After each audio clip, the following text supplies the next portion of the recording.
नमस्कार मित्रों, स्वागत है आपका करंट अफेयर एनालिसिस में। आज है 28 अप्रैल 28 अप्रैल। स्वागत है आपका इस सीरीज़ में। यदि आपको ये सीरीज़ पसंद आती है तो लाइक शेयर एंड सब्सक्राइब ज़रूर करें, ये आपसे अनुरोध है।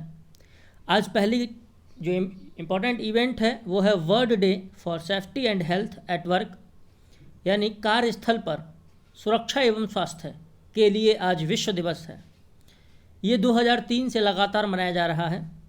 ये एक इंटरनेशनल कैंपेन है जिसके माध्यम से एट वर्क यानी स्थल पर जहां आप काम कर रहे हैं वहां सेफ, हेल्दी और डिसेंट वर्क उपलब्ध कराया जाए, यानी आपको सुरक्षित, स्वास्थ्यपूर्ण और एक सभ्य काम उपलब्ध कराया जाए। ऐसा ना हो कि उस काम से आपको कोई खतरा हो। इसको मनाने वाली जो एजेंसी है वो इंटरनेशनल लेबर ऑर्गेनाइजेशन है, क्योंकि वर्क वाला काम लेबर के तहत ही आता है। तो अंतर्राष्ट्रीय श्रम संगठन इसको प्रतिवर्ष 2003 से मनाता आ रहा है।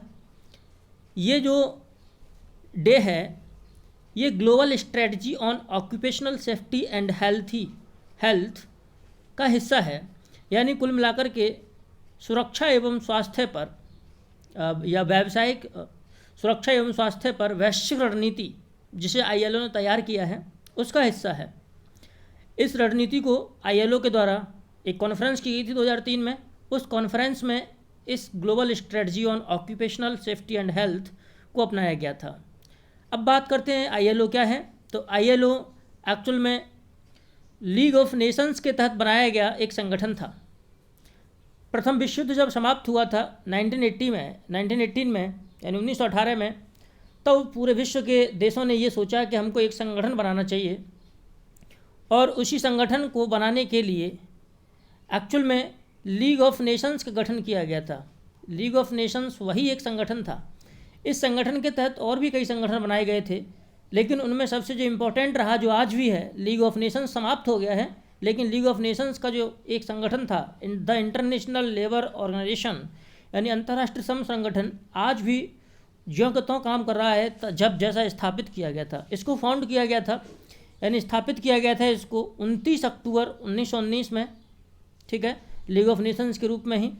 और जब 24 अक्टूबर 1945 को यानी 24 अक्टूबर 1945 में जब UNO का गठन हुआ था, तब यह UN की पहली स्पेशलाइज्ड एजेंसी बना, यानी प्रथम विशिष्ट अभिकरण बना। जैसे कि आप देख रहे होंगे यहाँ डार्क कर रखा है, ठीक। वर्तमान में इस ILO के 187 मेंबर हैं, 187 मेंबर हैं, जिसमें से जो 186 हैं वो तो UN के मेंबर हैं, और एक और जो एक्स्ट्रा है वो कुक आइलैंड है। तो ये कुक आइलैंड एक्चुअल में UN का मेंबर नहीं है, अलग से एक कंट्री है। हालांकि ये पूरी तरह कंट्री नहीं है, अदरवाइज ये UN में शामिल कर लिया गया होता, ठीक है। कुक आइलैंड पैसिफिक ओशियन में है, ये आप ध्यान रखें इतना सा। अब चर्चा करते हैं हाल ही में क्या हुआ है। एक्सरसाइज पिच ब्लैक चर्चा में है। तो एक्सरसाइज पिच ब्लैक क्या है। एक्सरसाइज पिच ब्लैक एक मल्टीलेटरल, शब्दों पर गौर करेंगे आप। एक्सरसाइज पिच ब्लैक एक मल्टीलेटरल एक्सरसाइज है। किसकी है? ऑस्ट्रेलिया की, यानी ऑस्ट्रेलिया की एक्सरसाइज है। कैसी एक्सरसाइज है? एयर कॉम्बैटिंग ट्रेनिंग एक्सरसाइज है। यानी पिच ब्लैक ऑस्ट्रेलिया की multilateral air combating training exercise है, ठीक है। मल्टीलेटरल का मतलब होता है it means more than 2 countries are participating in this exercise. हाल ही में क्या हुआ है कि इंडिया भी इस एक्सरसाइज में भाग लेने वाला था, और ये जुलाई में शेड्यूल की गई थी, जुलाई 2020 में, कि जुलाई में इसको किया जाएगा, कंडक्ट किया जाएगा। लेकिन हाल ही में ऑस्ट्रेलिया ने इसे कैंसिल कर दिया है। तो इस कैंसिल करने के कारण यह जो 2020 जो एडिशन था इसका 2020 का, वो कोविड-19 पैंडेमिक के कारण इसको कैंसिल करना पड़ा है, और अब इसे 2022 में कराने का प्रस्ताव रखा है ऑस्ट्रेलिया ने। तो इंडिया भी इसमें भाग लेता है, क्योंकि मल्टीलेटरल है, तो इसका मतलब कई देश भाग ले सकते हैं। ऑस्ट्रेलिया की तरफ से की जाती है, इसलिए क्या हुआ है कि ये चर्चा में बनी हुई है एक्सरसाइज पिच ब्लैक। ऑस्ट्रेलिया और इंडिया के बीच में, ये तो ऑस्ट्रेलिया की मल्टीलेटरल थी, लेकिन ऑस्ट्रेलिया और इंडिया के बीच में एक और एक्सरसाइज होती है जिसका नाम है ऑसिंडैक्स। ऑस से ऑस्ट्रेलिया, IND से इंडिया, और EX से एक्सरसाइज, यानी ऑस्ट्रेलिया और इंडिया के बीच में जो एक्सरसाइज होती है बाइलेटरल है। बात ध्यान रखें, पिच ब्लैक ऑस्ट्रेलिया की थी जो मल्टीलेटरल थी, बहुपक्षीय थी। ऑस इंडेक्स बाइलेटरल है, यानी दो देशों के बीच में ही होती है सिर्फ। ऑस्ट्रेलिया, फिर से देखें एक बार, ऑस्ट्रेलिया इंडिया एक्सरसाइज, ठीक है। एक बात और ध्यान रखने वाली है, वो एयर एक्सरसाइज थी पिच ब्लैक, और ये नवल है, यानी ये नेवी की एक्सरसाइज है, ठीक है। चलिए अब चर्चा करते हैं हम लोग धन्वंतर स्कीम, हाल ही में खबरों में थी। धन्वंतर स्कीम आखिर है क्या? तो धन्वंतर हमारे प्राचीन चिकित्सक रहे हैं। प्राचीन भारत में आपने जब इतिहास पढ़ा होगा तो धन्वंतर नाम का आपने ज़रूर सुना होगा, धन्वंतर नाम को। तो एक्चुअल में क्या किया है, ये धन्वंतर स्कीम है वो असम गवर्नमेंट की एक स्कीम है। एक्चुअल में क्या हुआ है कि हर जगह लॉकडाउन चल रहा है सभी राज्यों में, तो ऐसे में लोग दवा नहीं मंगा पा रहे हैं, दवा लेने तक नहीं जा पा रहे हैं, कहीं कहीं तो हॉटस्पॉट की स्थिति इतनी ख़राब है। तो क्या किया है कि धन्वंतर स्कीम के तहत असम सरकार ने ये शुरू किया है। धन्वंतर स्कीम के तहत क्या किया जाएगा, एक पर्पज किया है। इस स्कीम का पर्पज है होम डिलीवरी ऑफ मेडिसिन, यानी कि मेडिसिन्स की होम डिलीवरी की जाएगी। कौन करेगा? जो हेल्थ वर्कर हैं वही मेडिसिन की डिलीवरी करेंगे, यानी डिलीवरी बॉय कहीं से मंगाया नहीं जाएगा, बल्कि जो स्वास्थ्यकर्मी हैं वही मेडिसिन्स की डिलीवरी करेंगे। अगर आप असम के निवासी हैं और मेडिसिन मंगा रहे हैं और आपकी मेडिसिन की जो टोटल कॉस्ट है वो 200 है, तब तक तो ठीक है। लेकिन अगर आपकी मेडिसिन की कॉस्ट 200 से ज़्यादा दी जाती है तो फिर आपको चार्ज देना पड़ेगा। लेकिन लेस देन 200 है तो आपसे कोई चार्ज वसूला नहीं जाएगा। हाल ही में एक ऐसी ही हाल ही में एक ऐसी छोटी सी एक और स्कीम है जो एमपी की है। यदि आप एमपी के हैं तो ज़रूर इसको ध्यान रखें, क्योंकि ऐसी स्कीम हो सकता है संभावना पूछी जाए, जिसका नाम है जीवन शक्ति योजना। मध्य प्रदेश की एक जीवन शक्ति योजना हाल ही में वो शुरू की गई है। ये स्पेशली अर्बन वुमेन के लिए, ध्यान रखें किसके लिए, अर्बन वुमेन, यानी जो शहरी क्षेत्रों में महिलाएं हैं उन महिलाओं के लिए स्पेशली डिजाइन की गई है। और उनसे कहा गया है कि if you are stitching mask at home then you will be paid 11 rupees per mask, यानी यदि आप अपने घर पर रह कर के मास्क बना रहे हैं, यानी वो शहरी महिलाएं बना रही हैं, तो उनको एक मास्क के लिए 11 रुपये दिया जाएगा। और इन मास्क को परचेज किया जाएगा गवर्नमेंट के द्वारा डिस्ट्रिक्ट लेवल पर, ठीक है। तो ये है जीवन शक्ति योजना, यानी फ़िलहाल इस लॉकडाउन की स्थिति में जीवन को कम से कम 11 रुपये मिलें एक मास्क से, बहुत बड़ी बात है, इससे शक्ति मिल जाएगी। खैर कितनी मिलती है ये तो बात की बात है। अभी हाल ही में एक प्रथा है सऊदी अरब की, वो काफ़ी खबरों में रही है, जिसका नाम है फ्लॉजिंग। सऊदी अरब एक राजवंश है, वहाँ कोई लोकतंत्र की स्थिति नहीं है, ठीक है, वहाँ किंगडम जैसी स्थिति है। तो सऊदी अरब में होता क्या है कि जब भी कोई व्यक्ति अपराध करता है तो उसे कड़ा से कड़ा दंड दिया जाता है, जो कभी राजा महाराजा अपनी सनक में पुराने ज़माने में दिया करते थे, वैसा दंड। तो उन्हीं दंड में से एक है फ्लॉजिंग। फ्लॉजिंग का मतलब होता है पीछे से आपको पकड़ करके पीछे से आपको मार लगाना, और इतना पीटना, इतनी कुटाई करना कि मारते मारते आपको मार देना, यहाँ तक की स्थिति हो जाती है कभी कभी। तो हाल ही में क्या हुआ है कि हाल ही में सऊदी अरब की गवर्नमेंट है, सऊदी अरब की गवर्नमेंट ने किया क्या है, इसको अब ख़त्म कर दिया है, अबॉलिश कर दिया है इस फ्लॉजिंग की घटना को। यानी अब किसी को दंड के रूप में फ्लॉजिंग नहीं दिया जाएगा, इसको अबॉलिश कर दिया है, ठीक है।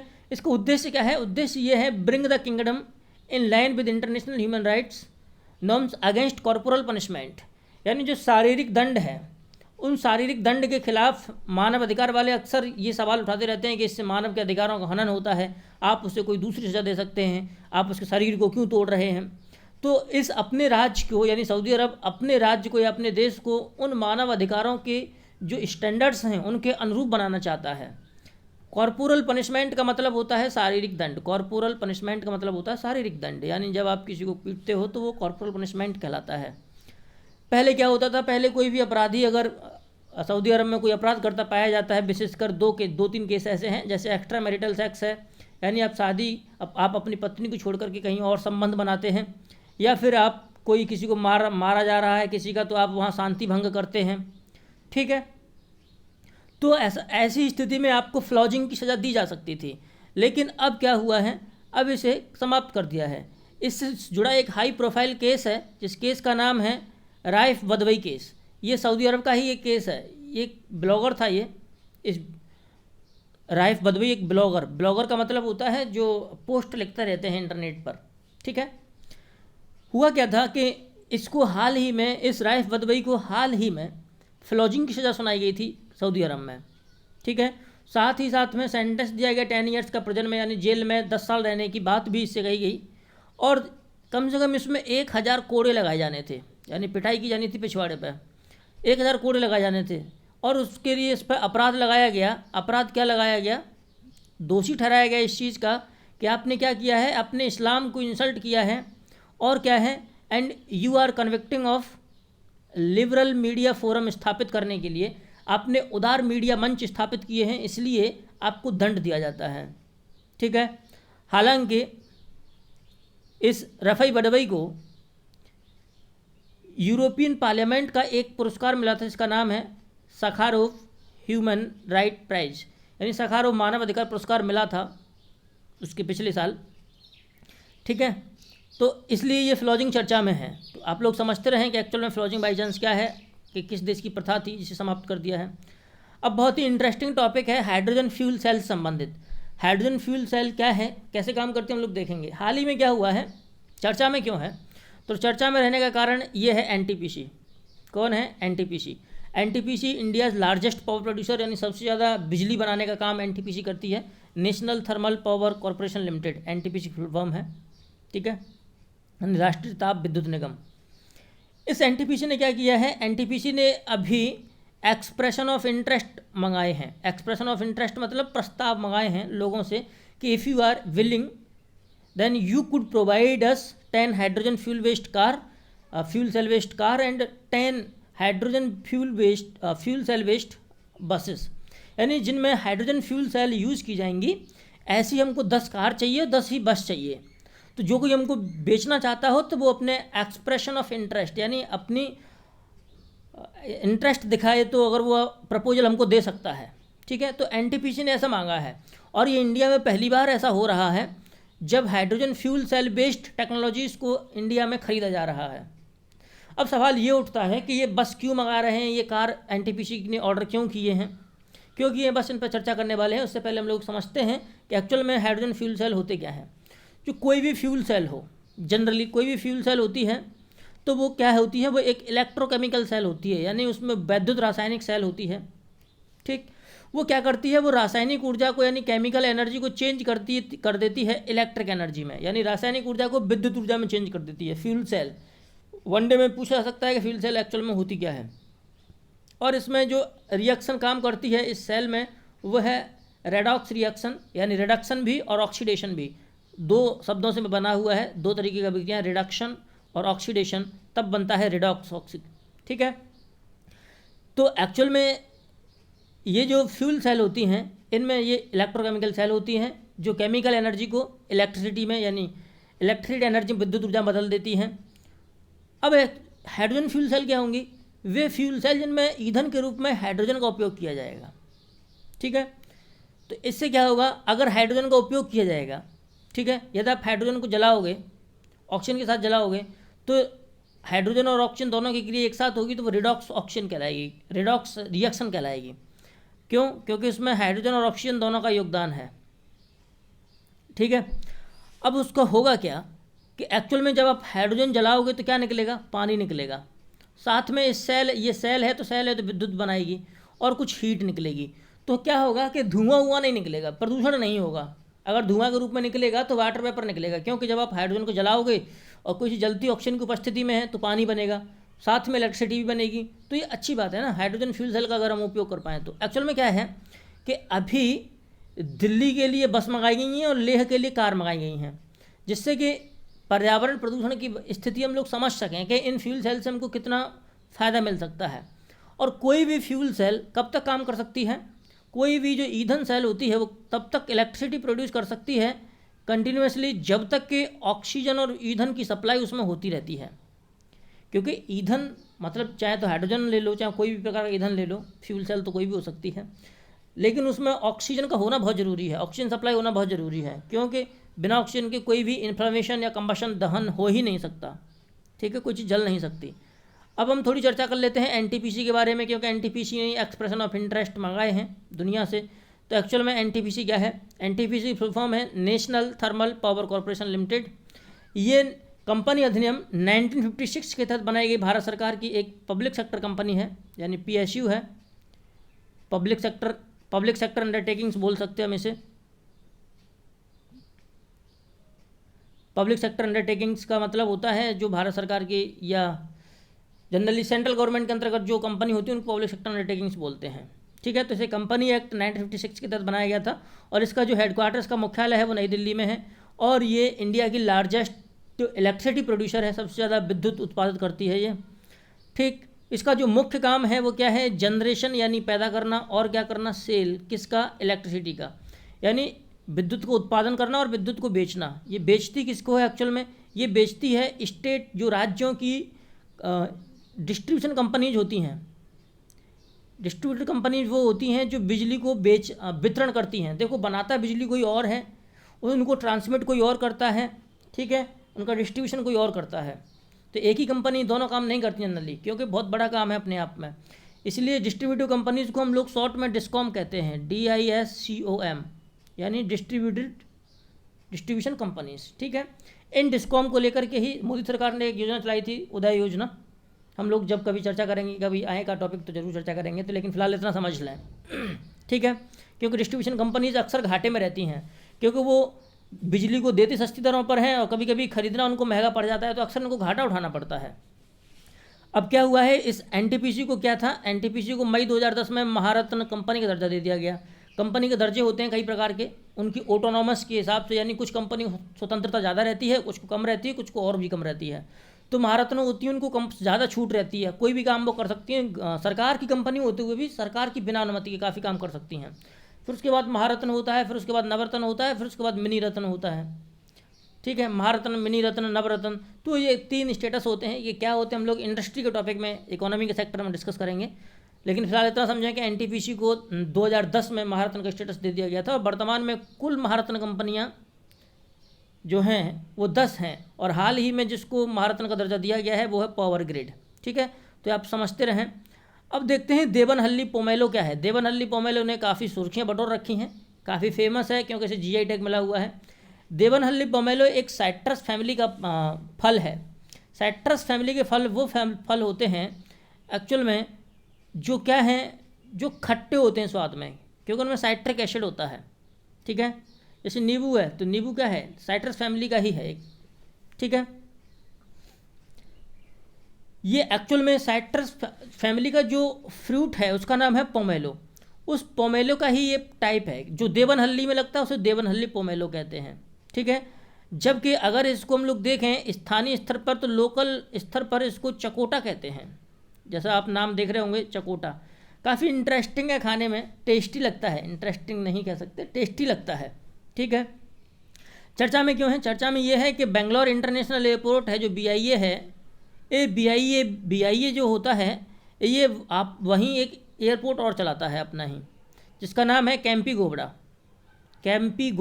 International airport. अब ये क्या कर रहा है कि जो बेंगलोर इंटरनेशनल एयरपोर्ट है भारत का, ये एयरपोर्ट देवनहल्ली में खेती कर रहा है पोमेलो की, ठीक है। इस पोमेलो की खेती कर रहा है खुद ही। अब आप सोचेंगे कि ये इंटरनेशनल एयरपोर्ट ये बेंगलोर जो इंटरनेशनल एयरपोर्ट है, ये BIA है, ये कल्टीवेशन क्यों कर रहा है, पोमेलो की खेती क्यों कर रहा है। तो एक्चुअल में क्या है कि कंपनी एक्ट 2013 के तहत एक प्रावधान किया गया था जिसको बोलते हैं CSR। क्या बोलते हैं, CSR, कॉरपोरेट सोशल रिस्पॉन्सिबिलिटी। यानी कोई भी कंपनी है, ठीक है, उसे समाज से उसको लाभ होता है, तो समाज के प्रति उसकी कुछ जिम्मेदारी बनती है, रेस्पॉन्सिबिलिटी बनती है। तो इसके तहत कंपनियों को अपने जो 3 साल का एवरेज प्रॉफिट निकाला जाता है उसका 2% खर्च करना होता है कहीं भी, ठीक है, सोसाइटी के लिए। तो ये क्या कर रहा है, बेंगलोर इंटरनेशनल एयरपोर्ट क्या कर रहा है कि इस देवनहल्ली पोमेलो को कल्टीवेट कर रहा है कॉरपोरेट सोशल रिस्पॉन्सिबिलिटी के तहत, जिससे कि वहाँ के किसान लाभान्वित हो पाएँ, ठीक है। और ये जिस फैमिली का पौधा है देवनहल्ली पोमेलो, वो है रोटाशिया, ठीक है, रोटाशिया। एक्चुअल में साइट्रस है, खट्टा फल है लेकिन मीठा भी है, इसलिए अच्छा लगता है। इसके स्वाद के चर्चे दुनिया में हैं, इसीलिए इसको GI टैग भी मिला हुआ है। लोकली इसको क्या बोलते हैं, यानी स्थानीय स्तर पर इसको चकोटा बोलते हैं, ठीक है। लेकिन डॉक्यूमेंट्री अगर बोलें, अगर अखबारों में नाम आता है जनरली, तो देवनहल्ली पोमेलो के नाम से आता है। इसे क्या है, GI टैग भी मिला हुआ है। जिस किसी को GI टैग मिल जाता है, इसका मतलब है कि वो पोमेलो कहीं भी मिले, लेकिन देवनहल्ली जैसा तो नहीं हो सकता। जैसे आगरा का पेठा है तो वो आगरा का ही रहेगा, वो पेठा कहीं भी नहीं बन सकता, वो आगरा में ही बन सकता है। अलीगढ़ के ताले सिर्फ अलीगढ़ में बन सकते हैं, कहीं और नहीं बन सकते। ऐसे ही देवनहल्ली पोमेलो सिर्फ देवनहल्ली में ही पैदा हो सकता है, कहीं और नहीं हो सकता है। इसीलिए देवनहल्ली पोमेलो के नाम से कहीं और वो पोमेलो नहीं बेचा जा सकता या चकोटा नहीं बेचा जा सकता। तो जोग्राफिकल इंडिकेशन यानी जो विशेष जोग्राफिकल क्षेत्र रखते हैं वो वहीं पैदा हो सकते हैं, उनको जीआई टैग मिलता है। ठीक है, जो ये टैग जो मिलता है वो एक अधिनियम के तहत मिलता है जो 1999 में लाया गया, और इस अधिनियम का नाम है geographical indication of goods registration and protection act 1999। ठीक है, तो समझ में आया होगा जीआई टैग के, इसको जीआई टैग मिला हुआ है। अब देखते हैं आगे और क्या है। आप लोग ये खा सकते हैं, टेस्ट काफ़ी अच्छा है इसका। देखें हाल ही में क्या हुआ था, प्रधानमंत्री नरेंद्र मोदी ने बसवेश्वर जयंती पर लोगों को बधाइयाँ दी थी। बसवेश्वर कौन है ये समझना जरूरी है। तो आपने जो शैव संप्रदाय है या शैविज्म है, शैविज्म या जो शिव की पूजा होती है उनके बारे में ज़रूर सुना होगा। तो बसवेश्वर शैव संप्रदाय से संबंधित ही एक संत थे। ठीक है, हाल ही में बस इन बसवेश्वर संत की जयंती पर, या इनको बासवा जयंती बोलते हैं, बासवा जयंती जन्मतिथि पर क्या हुआ था, देश के लोगों को बधाइयाँ दी थी, इसीलिए चर्चा में आ जाते हैं। हुआ क्या था एक्चुअल में, देखें अब इनके बारे में समझ लेते हैं एक्चुअल में क्या है। तो जो बसवेश्वर हैं इनको हम लोग दूसरे नाम से भक्ति भंडारी भी कहते हैं। इनका दूसरा नाम क्या है, भक्ति भंडारी। एक और दूसरा नाम है जिसका वासवन्ना भी कहते हैं। ठीक है, ये कौन थे, ये बात ध्यान रखने वाली, यूपीएससी बहुत सवाल पूछती है ऐसे करके उल्टे उल्टे। ठीक है, तो 12वीं सेंचुरी यानी 12वीं शताब्दी में ये बहुत बड़े फिलोसफर थे। कन्नड़ पोइट यानी कन्नड़ भाषा के कवि भी थे, और सोशल रिफॉर्मर यानी सामाजिक सुधारक भी थे। कौन कौन थे, 12वीं सेंचुरी के फिलोसफर थे ये, कन्नड़ पोइट थे, सोशल रिफॉर्मर थे। ठीक है, और ये किस वंश के दौरान उस समय थे, तो उस वंश का नाम है कलचुरी डायनेस्टी, कलचुरी। ठीक है, उस समय कर्नाटक में कलचुरी की एक शाखा थी, तो वहाँ उस शाखा के शासनकाल के दौरान ये बसवेश्वर भगवान या संत वहाँ थे। ठीक है, अब चर्चा करते हैं आगे की बातें। फेमस क्यों हैं, तो वो फेमस अपने उपदेशों के कारण हैं। उन्होंने क्या किया, उन्होंने सोशल अवेयरनेस पूरी अपनी कविताओं के माध्यम से फैलाई, और उनके कविताओं को हम लोग लोकप्रिय रूप से जिनको जानते हैं उनकी कविताओं को हम लोग वचन कहते हैं। ठीक है, उसके बाद उन्होंने क्या किया, उन्होंने जेंडर और सोशल डिस्क्रिमिनेशन का विरोध किया, यानी कि ऐसा ना हो कि लिंग के आधार पर भेदभाव हो और सामाजिक भेदभाव हो, उनका विरोध किया। और क्या हुआ, उन्होंने एक नया पब्लिक इंस्टीट्यूशन, एक नई संस्था एक शुरू की जिसका नाम था अनुभव मंतपा। नाम याद रखें इसको, अनुभव मंतपा, यानी इसको जो अगर देखा जाए कन्नड़ नाम है, इसको अगर सिंपली कहें तो सिंपली है इसका हॉल ऑफ स्पिरिचुअल एक्सपीरियंस, यानी जहां आपको आध्यात्मिक अनुभव होता हो उसको अनुभव मंतपा कहते हैं। ठीक है, और इन्होंने अपने इस नए संस्थान में कई प्रकार के लोगों को, जिनका बैकग्राउंड चाहे कुछ भी हो, उन सबको इसमें प्रवेश दिया था। एक जो सबसे बड़ी जो वन डे एग्जाम पूछी जाने वाली बात है वो ये है, founder of the Lingayat sect, यानी शैव संप्रदाय में ही एक लिंगायत संप्रदाय होता है, लिंगायत एक शाखा होती है, उस लिंगायत सेक्ट के संस्थापक थे कौन, बसवेश्वर भगवान जी। ठीक है, अब उन्होंने क्या क्या किया था, तो उनसे संबंधित कुछ काम हैं, ये भी देख लें उन संबंधित क्या काम है। उनका ही एक शिष्य था जिसका नाम था पालकुरुकी। ठीक है, ये देखें पालकुरुकी, इन पालकुरुकी ने क्या किया था, बासव पुराण लिखा एक। ठीक है, हालांकि पालकुरुकी 13वीं शताब्दी के हैं, 13वीं सेंचुरी के हैं, वो 12वीं के थे। इन्होंने एक वासव पुराण लिखा है। ठीक है, और वासव पुराण किस भाषा में है, इस तेलुगु लैंग्वेज में है। फिर से देखें, इस तेलुगु लैंग्वेज में लिखा हुआ है इन्होंने। ठीक है, इनका पूरा नाम है पालकुरुकी सामंथा।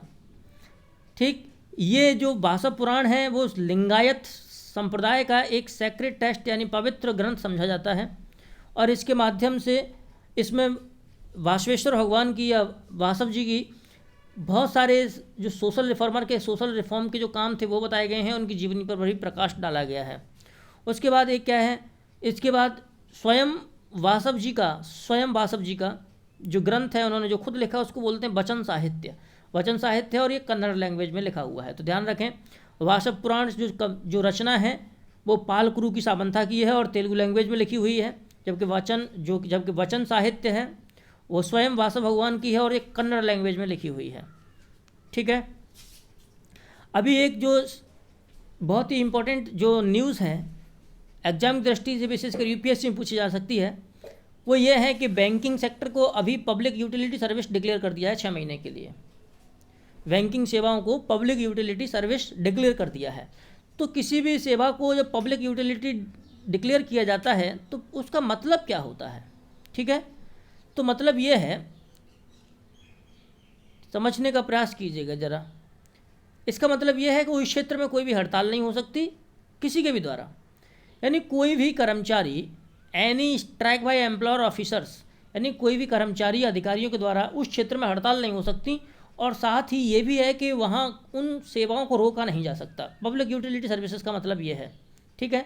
21 अप्रैल से ये लागू हो गया है और 21 अक्टूबर तक ये काम चलेगा। अक्सर क्या होता है, जैसे मान लीजिए बैंकिंग कर्मचारी कहेंगे अरे हम तो इतना लॉकडाउन में इतना काम कर रहे हैं, हम इतना पैसा चाहिए, हम ऐसे काम नहीं करेंगे, हम तब भी काम कर रहे हैं, जान पर खेल के काम कर रहे हैं। तो ऐसा नहीं है, अब ये हल्ला मचाते रहेंगे तब भी नहीं।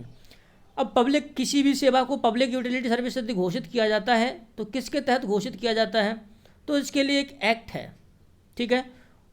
उस एक्ट का नाम है द इंडस्ट्रियल डिस्प्यूट एक्ट 1947, यानी औद्योगिक विवाद अधिनियम 1947। इसके तहत इंडिया में लेबर लॉज को, यानी इंडियन लेबर लॉज, यानी जो भारतीय श्रम कानून हैं या लेबर संबंधित जो लॉ हैं, उन कानूनों की देखभाल की जाती है। और इसी एक्ट के तहत ये सवाल पूछा सकता है कि किस अधिनियम के तहत किया जाता है, तो द इंडस्ट्रियल डिस्प्यूट एक्ट 1947, ठीक है। और ये उन्हीं अब ऐसा नहीं है कि मैं, जैसे आप हैं, आपने अपनी बैंक चला ली, तो ऐसा नहीं है।